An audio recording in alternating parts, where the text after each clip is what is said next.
Welcome to the first episode of Proof Over Promises, and today I want to talk about leaving is the beginning and why most people get this wrong. Most people think that leaving, like leaving a bad relationship, a bad job, a bad situation, is the hard part. While that can be challenging and sometimes dangerous, I agree, it is not the hardest part. Leaving is a decision. Staying gone, you've got to come up with a system. And I know this because I've watched people leave over and over again. And I mean strong, brave, determined people. And then slowly things start to unravel once the adrenaline wears off. So this podcast is for the middle. Right? It's for those quiet days. It's the rebuilding. It's the moments that no one is there clapping for you and acknowledging for you that you've made that change. This is what Proof Over Promises is. And today we're going to talk about why leaving doesn't fix your life and why that's actually good news because you can grow from there. Most people don't want to hear that leaving doesn't heal you. It just gives you space to heal. But you have to know what to do with that space. I've worked with so many people who have left unsafe homes and then things fall apart because no one taught them how to live after survival mode. I've seen people leave marriages, jobs, addictions, and then they create the same chaos in a new environment. Why do you think people do that? And it's because survival teaches us how to react and stability has to be learned. And if no one teaches you stability, then your nervous system will go looking for familiar chaos. So let me explain this a little simpler. When you live in constant stress, emotional, financial, physical, your body and brain will adapt to that. So you get really good at being in crisis situations. You get good at pushing through and you just keep on surviving.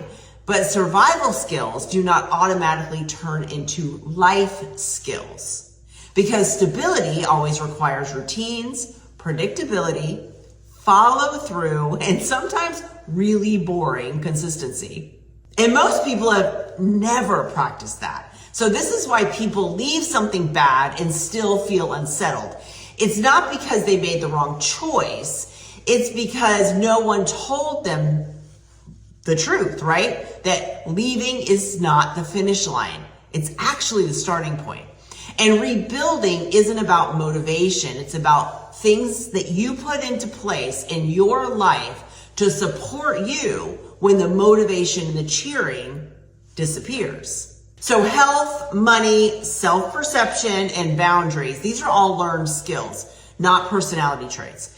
And when you learn them, absolutely everything in your life changes. So I think morning routines are absolutely something that you can fall back on. I have lived this way for most of my life as far as I can remember. So this is just an example, right? People ask me all the time how I stay consistent with my health and fitness, especially now in my 50s. And it's not about motivation. It's about removing decisions. I don't have to make a decision about what I'm going to do in the morning. I don't wake up every morning and ask myself, do I feel like showing up? Do I feel like going out to the gym? I don't negotiate with myself. I have a simple morning routine that I've been doing for years. And not because I'm special or I've got some great thing that I can get up and do a morning routine, but because it gives my nervous system every single morning and every night before I go to bed, something stable to land on every single day. And did I have to adjust my schedule as, my life progressed? Yes, because there were times, I've got 4 children that I had to get up super early in order to get my morning routine in. So you have to make those adjustments as well. So with movement and follow through, I proved to myself that I can be trusted. I have a plan, I'm gonna get up and I'm gonna do it. And that simple principle can apply everywhere in your life. And it will start to apply once you start coming up with a routine. So when someone leaves an unsafe situation, the worst thing they can do is have too much space and time, because space without structure becomes anxiety, and structure without pressure becomes safety. So stability isn't by coming up with some huge, large plan that's going to be really grand. It's built really by very boring consistency. It's done long enough to change how you see yourself and change how you show up for yourself. And in that, you also start building a healthy self-perception.